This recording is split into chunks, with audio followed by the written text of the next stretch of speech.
In today's tutorial, I'm going to show you how to quickly and easily split videos in DaVinci Resolve 19. This is perfect for cutting out parts of your video or just organizing your timeline better for smoother editing. Let's get started. The first thing you'll want to do is import your video.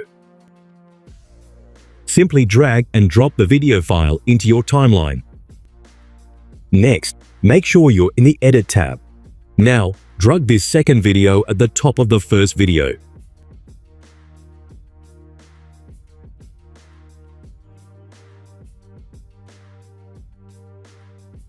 Make sure to click on Inspector tab.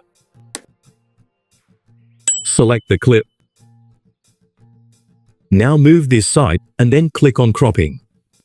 Adjust crop left, crop right, position. Now click on this first video. Again, change position. Crop right. And there you have it. Splitting a video in DaVinci Resolve 19 is super simple, and it's a great way to fine-tune your edits. If this video helped you, make sure to give it a thumbs up and subscribe for more editing tips and tricks.